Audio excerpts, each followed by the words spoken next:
Prezados alunos, a aula de hoje, denominada Tópicos, né, 2, vai falar sobre alguns tópicos importantes sobre o tratamento de água. Então, vamos começar com compostos orgânicos, né? O controle da formação de subprodutos da desinfecção. Compostos orgânicos. As ETAs, estações de tratamento de água, elas não foram originalmente concebidas para remoção de compostos orgânicos que estão presentes nessa fase líquida. A remoção de compostos orgânicos em fase aquosa vai ser limitada e deve ser implementada, seja com processos unitários adicionais ou ainda com a modificação de condições operacionais dos processos de tratamento, de acordo com o professor Ferreira Filho, 2017. Os compostos orgânicos podem ser de origem natural, né, devido à degradação da matéria orgânica.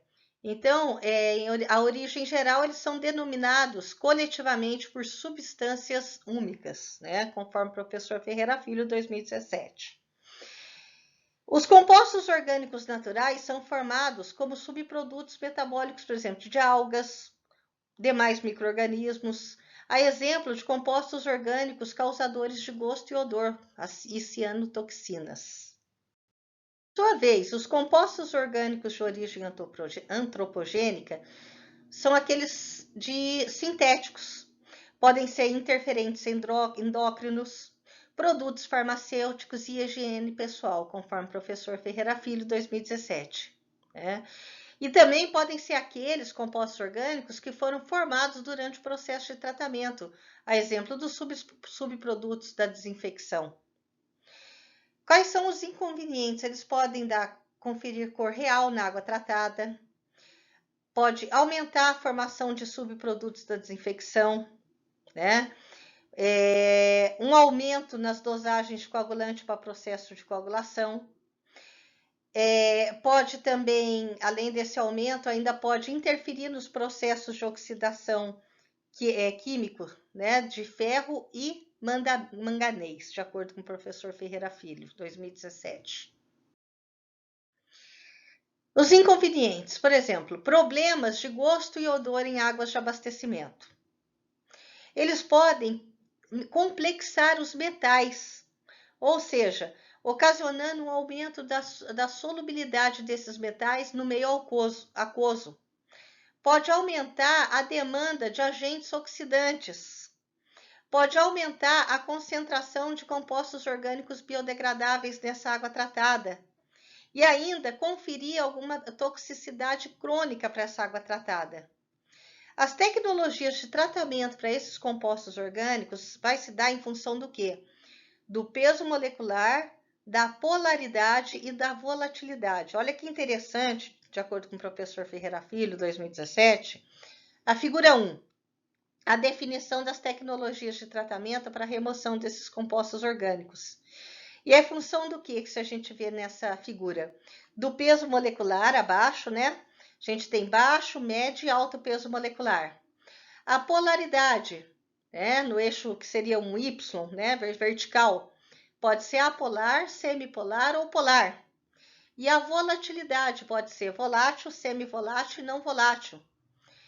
Então, por exemplo, se nós pegarmos um composto orgânico de peso molecular alto, não volátil e apolar, a ultrafiltração acaba sendo uma tecnologia interessante.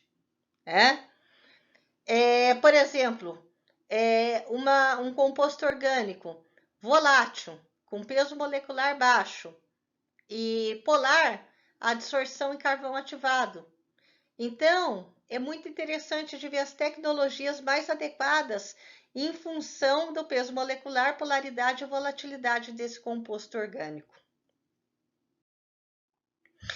Compostos orgânicos naturais. De acordo com o professor Ferreira Filho, 2017, existem duas frações. A fração úmica, que é composta pelos ácidos úmicos e fúlvicos, e a fração não úmica desses compostos orgânicos naturais. A quantificação desses compostos orgânicos pode se dar por meio de parâmetros indiretos, como o carbono orgânico total, COT, o carbono orgânico dissolvido, COD, e a absorção de luz ultravioleta no comprimento de onda de 254 nanômetros, né? UV 254. A maior parte das águas naturais é possível que haja a correlação entre os parâmetros carbono orgânico total e a absorção de luz ultravioleta no comprimento de onda 254 nanômetros. E, consequentemente, é possível avaliar a remoção de carbono orgânico natural no processo, de acordo com o professor Ferreira Filho, 2017. Para que a gente possa lembrar, as substâncias úmicas, conforme Benítez e outros, 2003, elas podem ser definidas como uma série de polímeros amorfos, de coloração amarelo-marrom a preta, o peso molecular relativamente alto e formado por reações de síntese secundárias, bióticas e abióticas. Os ácidos úmicos e fúlvicos são a porção solúvel em meio alcalino, de maior reatividade e, consequentemente, de maior polaridade. Os ácidos fúlvicos, eles são os compostos úmicos de maior solubilidade, porque eles têm maior polaridade e menor tamanho molecular. Bom, vamos ver novamente agora a coagulação, mas pensando em tirar esses compostos, né? Então, os mecanismos de ação no processo de coagulação, né?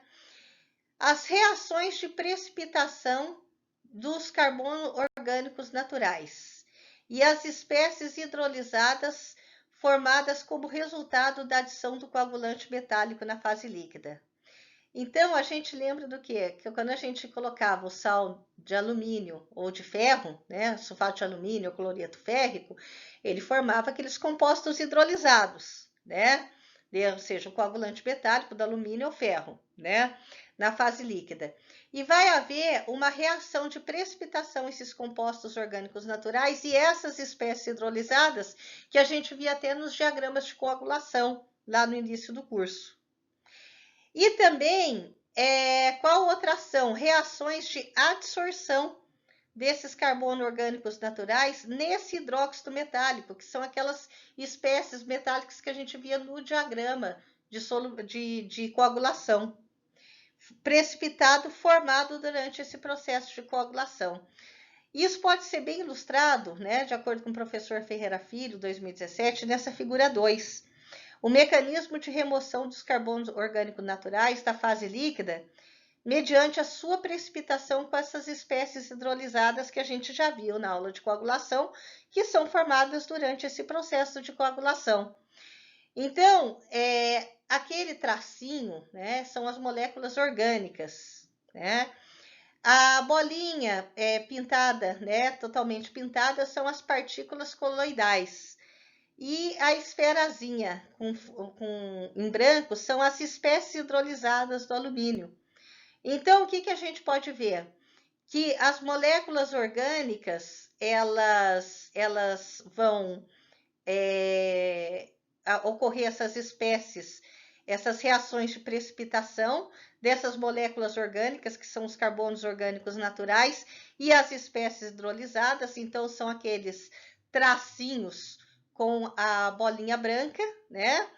E as reações de adsorção dos carbonos orgânicos naturais no hidróxido metálico, né? Formado durante o processo de coagulação, vai ser a bolinha branca, né?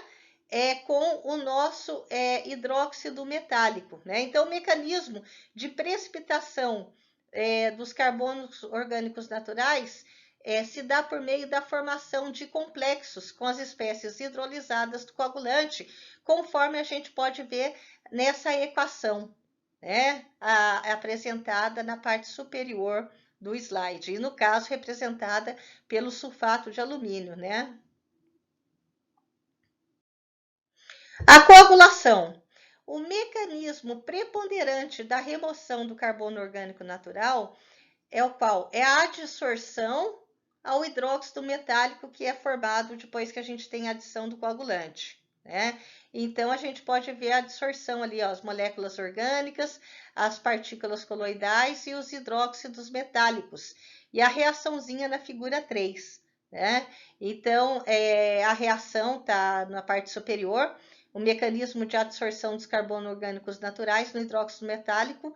Esse hidróxido metálico é formado na hora que tem a adição do coagulante, se a gente lembra da nossa aula de coagulação. O grau de interação do carbono orgânico natural e o coagulante é função do quê?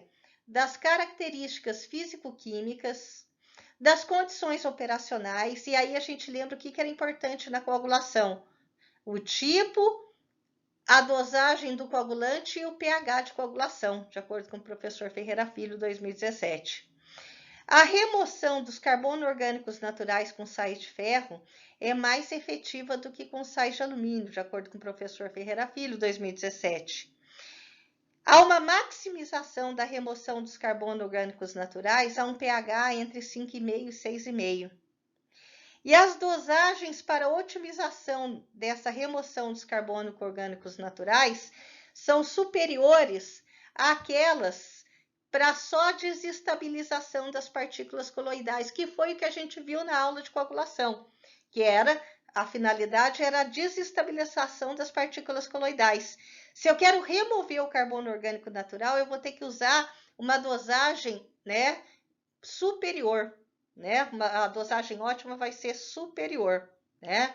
E a figura 3 nos mostra o mecanismo de remoção do carbono orgânico natural da fase líquida mediante o que? A adsorção, né, desse carbono orgânico, dessa molécula orgânica, no hidróxido metálico que foi precipitado depois da adição do coagulante, né? E esse é o mecanismo preponderante. Santiago, 2008, citado em Pádua, 2009, o que eles mostram? Que o cloreto férrico apresentou um desempenho superior ao sulfato de alumínio nos ensaios de sedimentação e gerou baixos valores de turbidez e cor aparente remanescente nas várias faixas de dosagem de coagulante, mas sobretudo das mais altas, 25 a 40 mg por litro. No ensaio que vocês fazem jar test, se eu não me engano, vocês usam 10 mg por litro. Remoção no tratamento de água. Nos Estados Unidos, a preocupação com a qualidade de água para o abastecimento público, tanto em relação aos organismos patogênicos, como com relação aos subprodutos da desinfecção e seus precursores, lembremos lá dos trialometanos. E essa preocupação resultou em uma série de trabalhos e regulamentações que são relacionadas a essas tecnologias de tratamento de água para abastecimento público. E as indicadas como mais adequadas, né, de acordo com a APA, citada em Pádua, né, vamos lembrar que elas não contemplam especificamente os desreguladores endócrinos, mas sim micro-organismos específicos e subprodutos da desinfecção, né? Então, as mais adequadas foram o uso de dióxido de cloro, cloraminas e ozônio, a radiação ultravioleta, a coagulação aprimorada, que é o que a gente acabou de ver, micro, ultra e nanofiltração, conforme a gente viu em tópicos, né, na primeira aula sobre tópicos de tratamento de água, filtração de segundo estágio, adsorção em carvão ativado granular, a gente viu no nosso tratamento físico e químico, e também o gerenciamento dos mananciais. Vamos falar agora da presença de microalgas e cianobactérias, de acordo com Pádua 2009. Quais são os problemas nas estações de tratamento de água?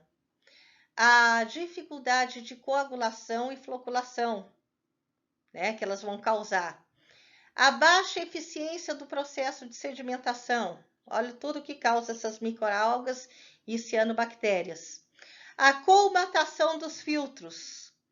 E o aumento ainda da demanda de produtos para desinfecção. Então, são alguns dos problemas que a presença das microalgas e cianobactérias podem causar. As microalgas e cianobactérias e os subprodutos extracelulares, eles são potenciais precursores de subprodutos indesejados da desinfecção. Sobretudo a cloração, e a cloração é um dos mais usados pela facilidade de obtenção do cloro, a possibilidade de um cloro residual, né? Então, é um problema a ser levado em consideração. E o fato de alguns gêneros e espécies de cianobactérias terem ainda a capacidade de produzir toxinas, as famosas cianotoxinas. Cianobactérias, elas não podem ser consideradas como micro-organismos patogênicos no sentido clássico, né? Por quê? Muitas linhagens de diferentes espécies, elas podem até produzir metabólitos secundários bioativos e tóxicos às células de diversos grupos de materiais, né? Mas grande parte desses compostos só é liberada para a água depois que quebra a lise dessas células da cianobactéria, porque se não houvesse, não era liberado esses metabólicos, né? Então, a avaliação do potencial de toxicidade desses micro-organismos precisa também considerar a presença dessas toxinas na forma dissolvida, de acordo com o Padua 2009. As cianobactérias, elas são atualmente reconhecidas como um grupo de bactérias gram-negativas, incluída no grupo de Eubactéria. De acordo com Alpendorn e outros, 2007, né, citado em Padua 2009, pelo menos 40 gêneros diferentes incluem espécies com linhagens tóxicas já identificadas. As espécies tóxicas mais comumente identificadas estão incluídas nos gêneros Anabaena, Aphanizomenon, além de esses outros gêneros. As cianobactérias, por sua ação farmacológica, as duas principais classes de cianotoxinas são as neurotoxinas, né, como anatoxina alfa e saxitoxinas. E o segundo grupo, hepatotoxinas, que são as microcistinas e cilindospermopsina, segundo o Padua 2009. As cianobactérias, né, elas estão frequentemente associadas à produção de compostos que vão conferir ainda cor e odor à água.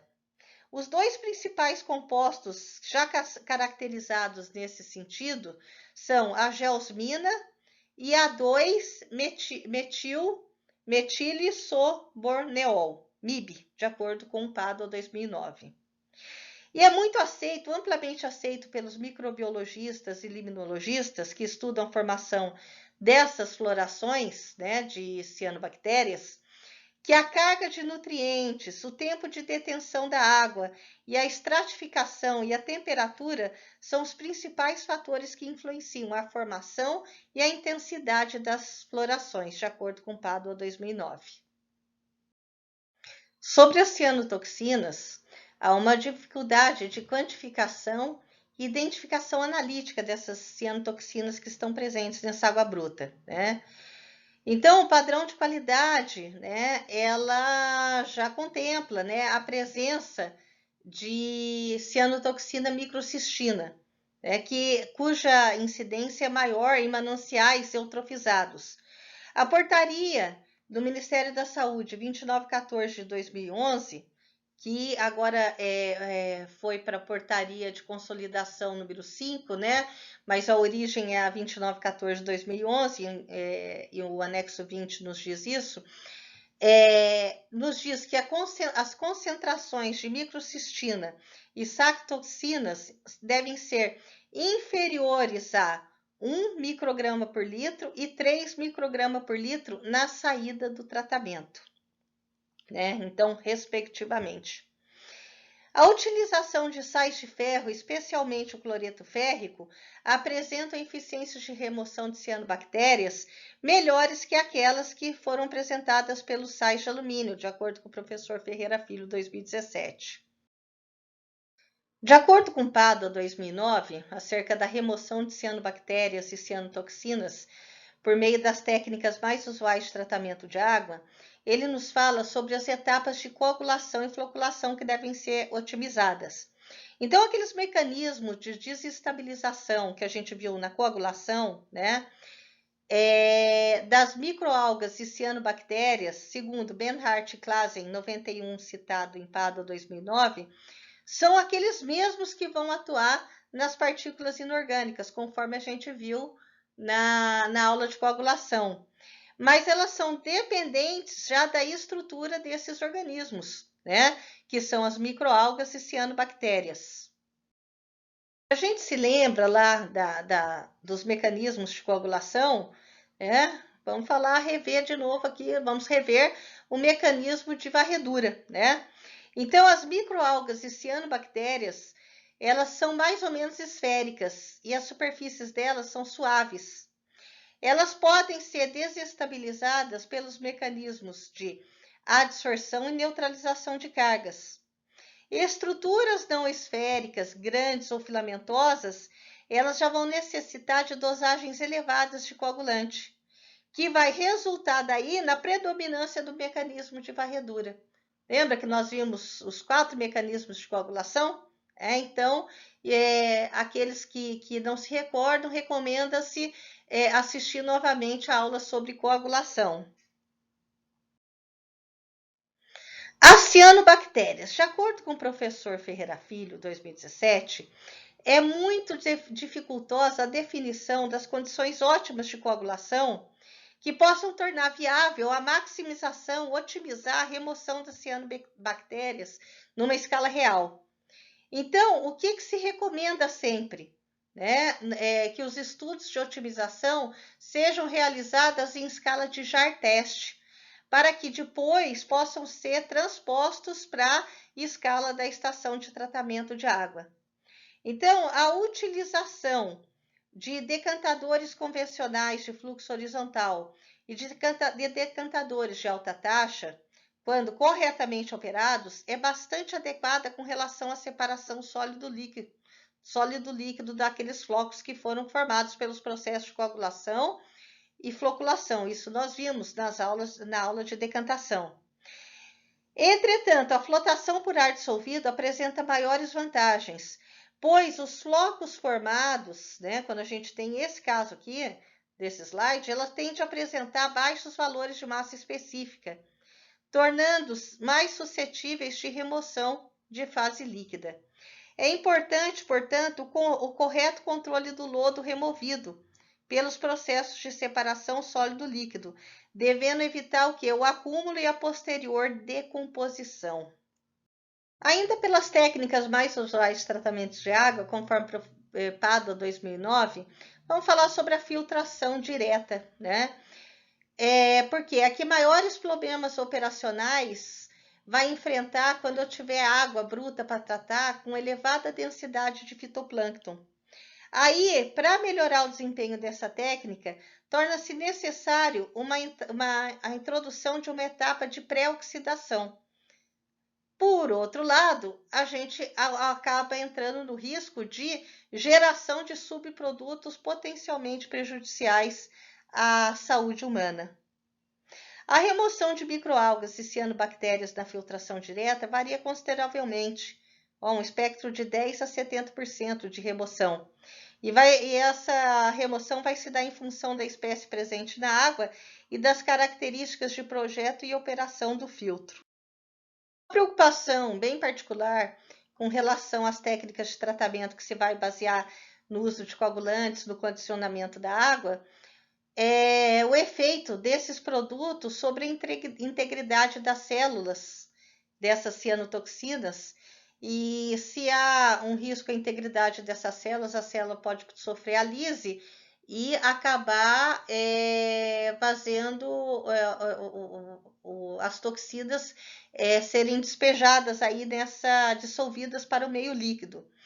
Então, alguns artigos relatam a ocorrência de lise celular liberação de toxinas que estavam dentro das células, né? Então intracelulares, e compostos que conferem gosto e odor à água durante essas etapas de coagulação e floculação. Mas outros artigos relatam não ter havido nenhuma liberação desses compostos para a água, de acordo com Padua 2009. Oxidação química. Os agentes oxidantes mais comumente empregados no tratamento de águas de abastecimento são qual? Cloro, permanganato de potássio, dióxido de cloro e ozônio, né? De acordo com o professor Ferreira Filho. Nós já vimos isso em aulas anteriores, né? Como as cianotoxinas apresentam grande diversidade de características físico-químicas, a ação desses diferentes agentes também é bastante diversa, desses agentes oxidantes.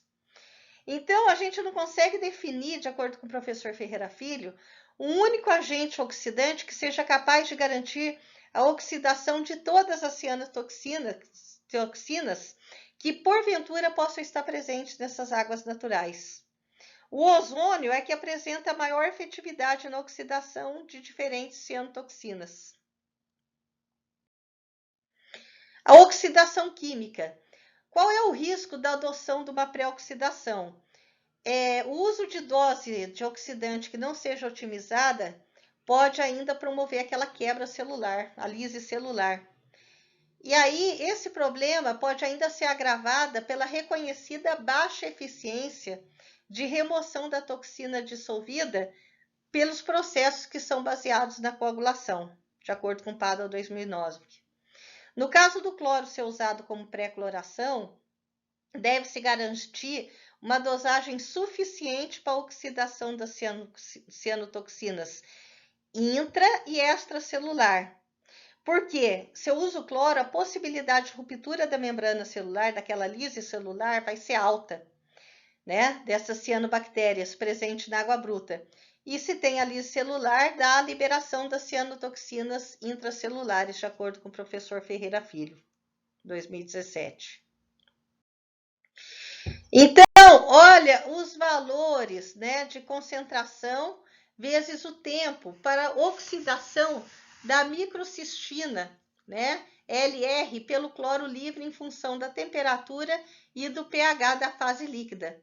Acero Rodrigues Meriluoto, 2005, citado em professor Ferreira Filho, 2017. Então, para diversos valores de pH, como 6, 7, 8 e 9, nós temos alguns valores de concentração inicial de microcistina, 50 microgramas por litro e 10 microgramas por litro para cada pH, 6, 7, 8 e 9. E para cada combinação de pH com concentração inicial de microcistina LR em microgramas por litro, nós temos os valores de concentração vezes o tempo, ou seja, miligramas por litro vezes minuto, né? Para 10 graus Celsius, 15 graus Celsius e 20 graus Celsius e 25 graus Celsius. Então, tomemos, por exemplo, o pH 7, com concentração inicial de microcistina LR em microgramas por litro de 50. E uma água a 20 graus Celsius. O valor de C vezes T em miligrama minuto por litro seria de 50,6. Agora, outra técnica, a adsorção em carvão ativado, né? A adsorção de carvão ativado em pó, o CAP, né? A montante da mistura rápida, então antes da coagulação, né? Junto com o coagulante ou a jusante da mistura rápida. Ou carvão ativado granular, né? CAG, eles podem ser bastante eficazes para a remoção das cianotoxinas presentes na fase líquida. O tempo de contato mínimo desse carvão ativado tem que ser de 20 minutos, com dosagens mínimas de 20 miligramas por litro e tempo de contato igual ou superior a 3 minutos. Na figura 3, nós podemos ver, de acordo com o professor Ferreira Filho, 2017, os pontos de aplicação de carvão ativado em pó em estação de tratamento de água convencionais. Carvão ativado em pó pode ser no ponto A, B, C ou D, né? Na captação, a montante da coagulação, na coagulação e após jusante da coagulação, respectivamente A, B, C e D, ou após a sedimentação, no ponto E. Isoterma de Freundlich, de acordo com o professor Ferreira Filho, 2017. Nós já vimos essa isoterma quando a gente estudou os tratamentos físico-químicos, né? E vimos o carvão ativado, né? Tratamento por carvão ativado. Vamos ver novamente aqui. A isoterma, vamos ver a equação. Q minúsculo é a concentração de contaminante adsorvido na fase sólida, em miligrama por grama. C é a concentração do contaminante em equilíbrio na fase líquida, em miligrama por litro. 1 sobre N é uma constante, né? E K é a constante de Freundlich, em miligrama por grama vezes litro por miligrama.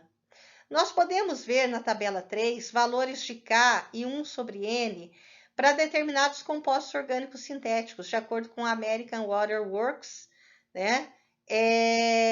James, 2011, citado em Ferreira Filho, 2017. Então, por exemplo, para o tolueno, o K é 5,01 miligrama por grama vezes litro por micrograma.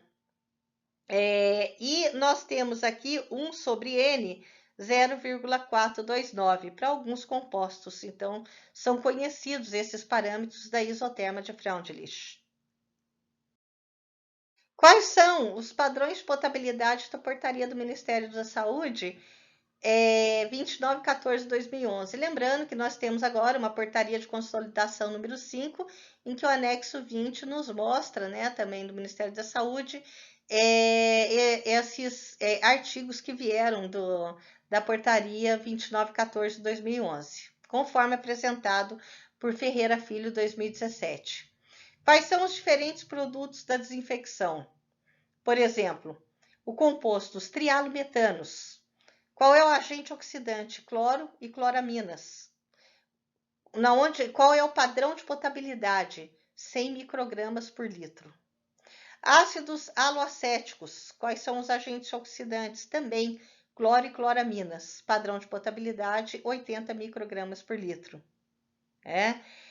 E podemos ver também, né, o bromato, agente oxidante ozônio, e padrão de potabilidade 10 microgramas por litro. Podemos ver também no gráfico apresentado por professor Ferreira Filho, 2017, em que nós temos do eixo X a demanda de cloro, miligrama de Cl2 a cada litro, né? Em que foi obtido pontos, né, por experimentos, né? E esses pontos estavam correlacionados com as respectivas concentrações de trialometano em micrograma por litro. A esses pontos foi ajustada, né, uma curva de tendência. E essa curva de tendência com R² de 0,79 nos mostrou que a concentração de trialometanos em micrograma por litro dava 28,04 vezes a demanda de cloro, que seria do eixo X em miligrama de Cl2 por litro. Ou seja, quanto maior a demanda de cloro, maior a concentração de trialometanos. Subprodutos da desinfecção do processo de tratamento. Uma vez tendo sido formado pelo processo de tratamento, a remoção desses compostos subprodutos da desinfecção é bem dificultada, porque o tratamento convencional ela não tem condições adequadas para a remoção. Caso todas as alternativas disponíveis para a remoção dos subprodutos já tenham sido, né, pensadas, há necessidade de implantação de unidades unitárias, operações unitárias adicionais. Um exemplo é o carvão ativado granular e de arraste com ar ou processos oxidativos avançados. Melhor mesmo é o correto manejo da aplicação de agentes oxidantes e desinfetantes e das dosagens, né, respectivas, para não haver a formação deles. Então, por exemplo, redução das dosagens de cloro na pré-cloração, de maneira a manter a concentração do cloro residual livre na água decantada igual ou menor a 0,5 miligrama de Cl2 para cada mililitro. Pode-se até interromper sazonalmente essa pré-cloração, ou haver a substituição do agente oxidante, por exemplo, o permanganato de potássio ou dióxido de cloro. Bom, vejamos, a tabela 4 nos apresenta a classificação de alguns contaminantes orgânicos de interesse sanitário. Então, por exemplo, de acordo com Bard, 2002, citado em PADA 2009. Então, vejamos, por exemplo, a classe de pesticidas organoclorados. Por exemplo, metoxicloro, clordano, dieldrin, DDT, DDE. A aplicação deles é na agricultura. Quais são as fontes de contaminação da água? A drenagem das áreas agrícolas, lavagem de recipientes. As bifenilas policloradas, o PCB. A aplicação do PCB nos fluidos refrigerantes, em transformadores e condensadores elétricos. Quais são as fontes de contaminação da água, a que a gente tem que evitar? Vazamentos acidentais, lixiviados de aterros. Dioxinas e furanos, exemplo, dibenzodioxina policlorada, o PCDD, e dibenzofurano policlorado, PCDF. Na verdade, as dioxinas e furanos a gente vai ver em tratamentos térmicos de resíduos sólidos, vai ver que é uma classe com 210 compostos diferentes. São subprodutos de variados processos, como branqueamento da polpa de celulose, produção de pesticidas e, conforme falei, a incineração de resíduos. Então, a gente tem que evitar a formação deles, por exemplo, nas emissões atmosféricas, desses incineradores, Então, efluentes líquidos industriais e emissões atmosféricas industriais, Os hidrocarbonetos policíclicos aromáticos, Os HPA, Então, onde que é a aplicação? Processo de combustão, tanto veicular quanto industrial. Quais são as fontes de contaminação da água? Deposição ou arrasto de partículas e fuligem pela drenagem superficial. Os hormônios naturais sintetizados por plantas e animais. Um exemplo, o estradiol. Quais são as aplicações? Agentes de crescimento, terapia de reposição hormonal, eles podem estar nos esgotos domésticos. Outros, classificação de alguns componentes orgânicos de interesse sanitário. Por exemplo, hormônios sintéticos, exemplo do etililestradiol, que são usados em contraceptivos orais. E eles são, a fonte deles são os esgotos domésticos. Os alquilfenóis polietoxilados, que são surfactantes, emulsificantes, usados em produtos de limpeza e higiene pessoal. Essa é a aplicação. Qual é a fonte? Esgoto doméstico, efluente industrial. Os alquilfenóis, por exemplo, nonilfenol e octilfenol, Também são subprodutos agora da degradação dos contaminantes anteriores, os nossos alquilfenóis polietoxilados. E também são usados como emulsificantes, detergentes. Quais são as fontes? Esgoto doméstico, drenagem de áreas agrícolas, Monômeros, exemplos, bisfenol A, cloreto de vinila, Então, qual é a aplicação? Na produção de plásticos e resinas. E quais são as fontes de contaminação? Lixiviação ou degradação de plásticos, E os ésteres fitálicos, como, por exemplo, fitalato de butila ou octila. Os agentes plastificantes usados em alguns plásticos, a exemplo do PVC. Então, também a fonte de contaminação da água, também a lixiviação ou degradação de plásticos.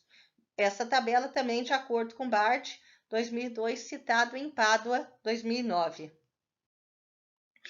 Então, quais são os contaminantes orgânicos potencialmente presentes em mananciais de água para abastecimento que a gente vai poder enfrentar num tratamento de água, Apesar da questão dos defensivos agrícolas, ser relevante, Atualmente, uma nova classe de contaminantes presentes nesse meio ambiente tem despertado a preocupação tanto dos profissionais do saneamento como pesquisadores dessa área ambiental, de tratamento de água e de saúde, que é a denominada de desreguladores, perturbadores ou disruptores endócrinos, de acordo com o PADO 2009.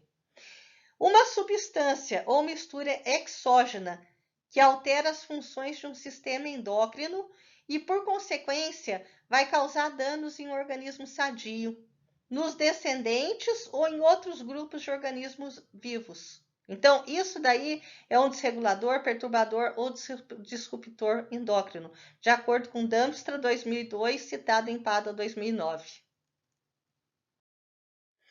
Quais são os principais grupos de desreguladores endócrinos? De acordo com Tapiero e outros, 2002, né, os estrogênios ambientais constituem um grupo diverso de substâncias químicas sintéticas ou de compostos de plantas naturais. E elas podem agir como hormônios estrógenos em animais e também em seres humanos.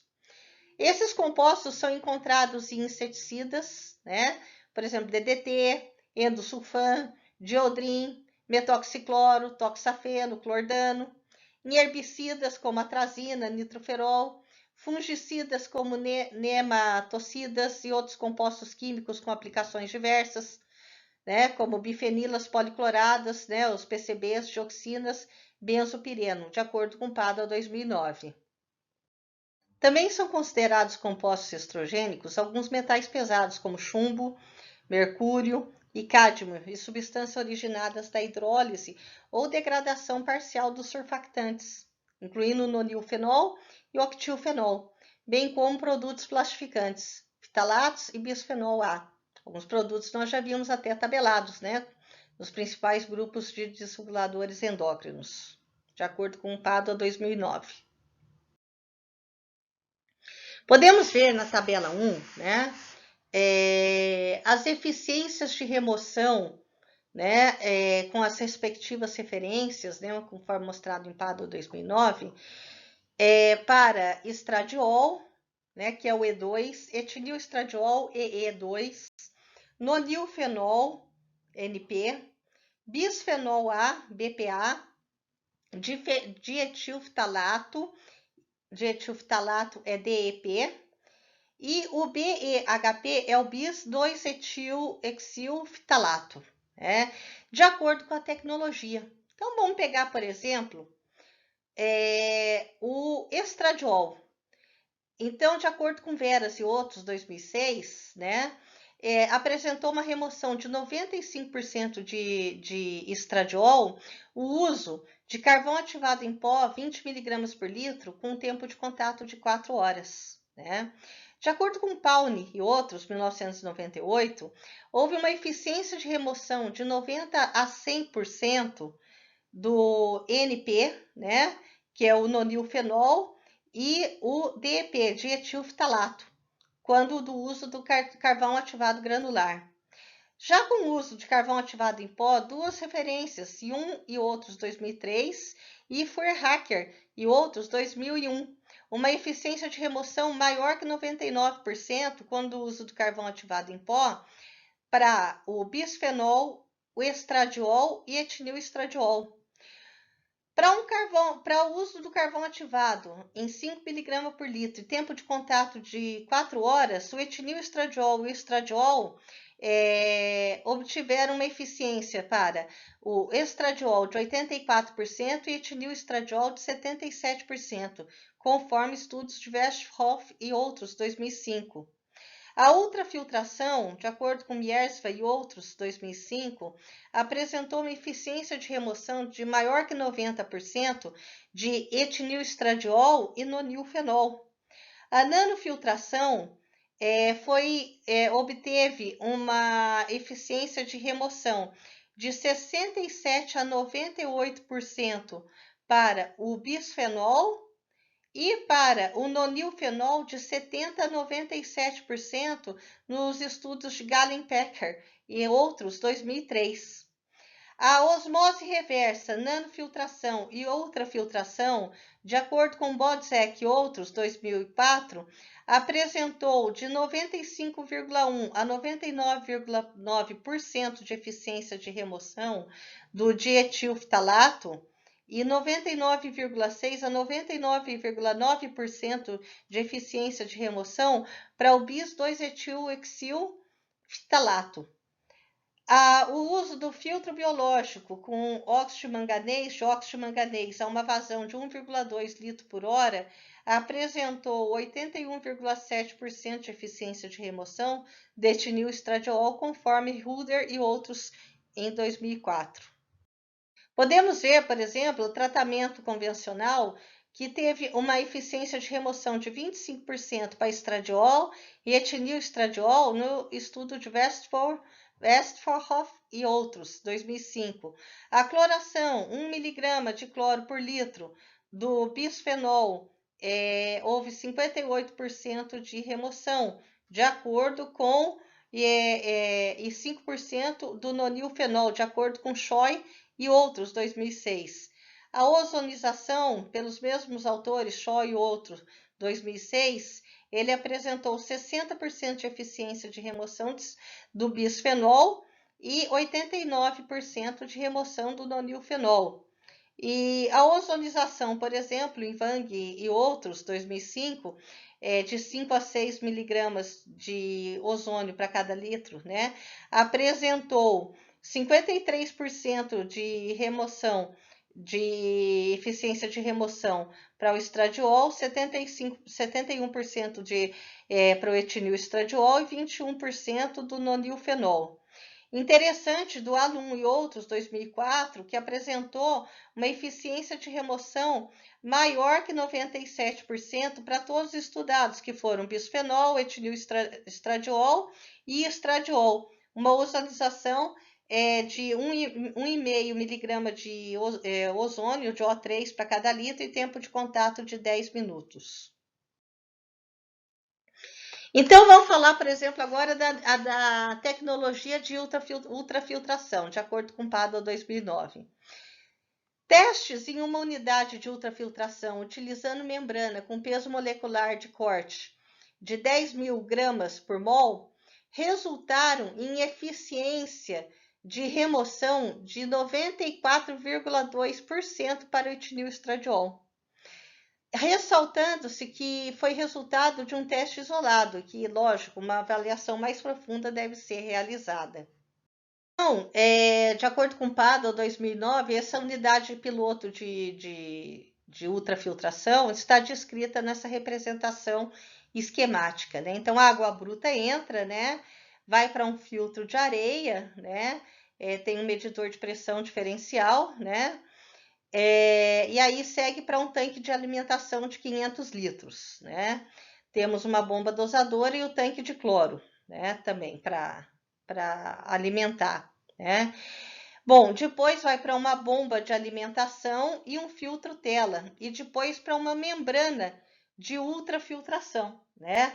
Lembrando que os medidores de pressão estão indicados aí na legenda, né? Válvula, né, tem medidor de temperatura, estão todos indicados na legenda, né?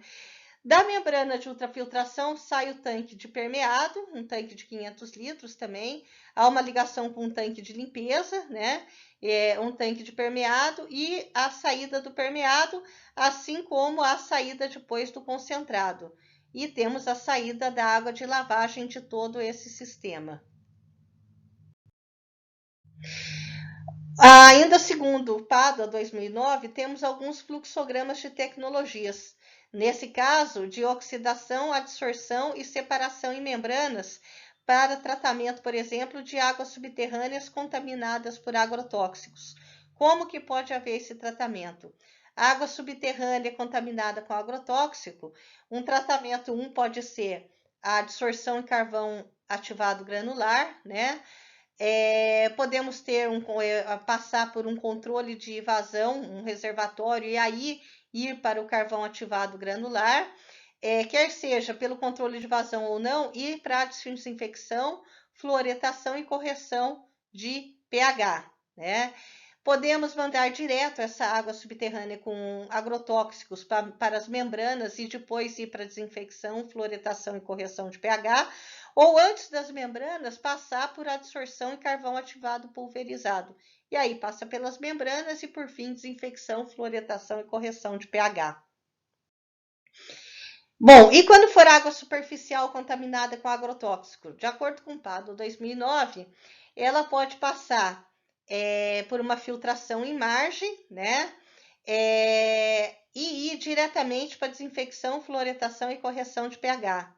Ou ainda, ela pode passar por uma adsorção em carvão ativado granular previamente à desinfecção, fluoretação e correção de pH. Ou ainda ir para uma entrada em água, uma filtração ascendente e aí sim passar por adsorção em carvão ativado granular e ir para desinfecção, fluoretação e correção de pH. Ou dessa filtração imagem, ela passar por uma oxidação, ir para a entrada de água, né? Aí ir para a floculação, uma filtração descendente, que pode ser também a saída da filtração ascendente, né? Que a gente viu lá da filtração imagem também. Quer seja pela ascendente ou floculação, né? Passar pela filtração descendente depois e passar pela adsorção em carvão ativado granular e aí sim ir para desinfecção, fluoretação e correção de pH. Ou por fim passar pela entrada de água, né? E ir para uma filtração descendente e ir para desinfecção, fluoretação e correção de pH, em função da qualidade da água, né? E das características do agrotóxico, né? O fluxograma para o tratamento, né, da tecnologia convencional de tratamento de água contaminada por agrotóxico, né, de acordo com o PADO 2009, água superficial. Ela pode ir ou para oxidação e passar numa dissorção em carvão ativado pulverizado e ir para coagulação, ou ir direto para essa coagulação.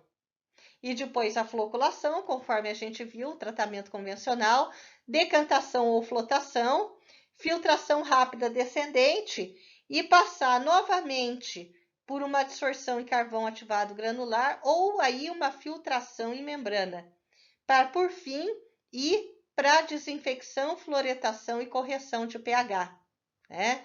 Então, essa água superficial com agrotóxico vai se diferenciar desses processos do tratamento convencional, ou ela passando antes por uma oxidação e adsorção em carvão ativado, ou passando apenas pela oxidação, ou indo direto para a coagulação. E ao final, tendo ou não a adsorção em carvão ativado granular, depois da filtração rápida descendente, e tendo ou não a filtração em membrana. E a filtração em margem e filtração lenta para tratamento de água superficial contaminada com agrotóxico, de acordo com o PADO 2009. Pode haver a filtração em margem, né? Que pode ir direto para desinfecção, fluoretação e correção de pH, ou ainda passar antes por uma filtração lenta, antes dessa desinfecção, fluoretação, né? E pH e correção de pH, né? Ou ainda passar por uma oxidação e depois uma filtração lenta, ou a desinfecção, fluoretação e correção de pH. E por último, pode haver diretamente a oxidação, sem a filtração em margem. Oxidação, filtração lenta, desinfecção, fluoretação e correção de pH. A filtração em margem, né? A FM, né? A remoção desses contaminantes orgânicos na filtração em margem, ela ocorre em torno da interface do manancial aquífero, né? Por processos físicos e bioquímicos, de acordo com Marmonier e outros, 1995, citado por PADO 2009. Então, os processos biológicos que são responsáveis pela sua eliminação ocorrem predominantemente nos primeiros metros do leito filtrante. Por sua vez, a fração biodegradável da matéria orgânica pode ser degradada por bactérias, enquanto aquela fração refratária pode ser removida por adsorção na fase sólida. A oxidação, de acordo com o Pádua 2009. A oxidação química tem sido utilizada em tratamento de água e tratamento de efluentes industriais e também efluentes domésticos. Ela encontra-se estabelecida no Brasil e tem sido empregada para oxidar contaminantes refratários ao tratamento biológico, como, por exemplo, substâncias úmicas, fenóis, agrotóxicos, solventes clorados, hidrocarbonetos aromáticos, benzeno, tolueno, entre outros. Os produtos químicos que são normalmente utilizados como oxidantes são quem? O cloro, dióxido de cloro, peróxido de hidrogênio, permanganato de potássio, o oxigênio, o ozônio e produtos de decomposição do ozônio, como o radical hidroxila. E a adsorção em carvão ativado, de acordo com o Pádua 2009, é a tecnologia mais utilizada no tratamento de águas contaminadas por pesticidas e outros compostos químicos que possam oferecer risco à saúde. O carvão ativado, conforme a gente vem vendo desde as aulas de tratamento físico-químico, ele pode ser empregado em pó, né, ou granular. O recomendado pela Organização Mundial de Saúde como tecnologia para remoção da maioria dos compostos orgânicos, entre eles os agrotóxicos, é o carvão, a adsorção em carvão ativado. De Bernardo e Dantas, 2005, citado em Pádua 2009, eles recomendaram que a maior parte das substâncias que causam sabor e odor, mutagenicidade e toxicidade, incluindo agrotóxicos, geosmina, MIB e cianotoxinas em gerais, eles podem ser absorvidas em carvão ativado. Então, nós temos, de acordo com o Pádua 2009, os parâmetros obtidos pela isoterma de adsorção de Freundlich, né, 2,4-D, índice de iodo e azul de metileno, que a gente já viu nas nossas aulas de tratamento físico-químico, que são parâmetros, né, caracterizadores dos carvões ativados, né, nós temos valores agora, né, interessantes, né. Então, a isoterma de adsorção, 1/N, né, e o índice de iodo, o índice de azul de metileno, né, para os carvões ativados que foram estudados, né? E temos esses valores numéricos aqui na nossa tabela de acordo com o Pádua 2009. A filtração lenta, de acordo com o Pádua 2009, de acordo com Coelho de Bernardo, citado em 2003, citado em Pádua 2009, eles estudaram a filtração lenta com camada de areia e camada intermediária de carvão ativado granular, né, que precedida ou não de uma pré-oxidação com ozônio associada ao peróxido de hidrogênio, para tentar avaliar a remoção da atrazina que estava presente nos mananciais que estavam abastecendo a cidade de São Carlos. E aí, como resultados, no filtro lento com camada única de areia, a remoção de atrazina variou entre 35% e 89%, para valores no afluente, né, de água bruta entre 53 microgramas por litro e 101 microgramas por litro. No filtro lento de areia com uma camada intermediária de carvão ativado granular, foram observados valores da concentração do agrotóxico inferiores a 2 microgramas por litro. Mas, no filtro lento de areia com camada intermediária de carvão ativado, foram observados valores da concentração de atrazina inferiores a 2 microgramas por litro para a relação de ozônio, peróxido de hidrogênio superior a meio, de acordo com Coelho de Bernardo, como citado em Pádua 2009. E a separação por membranas, de acordo com Pádua 2009.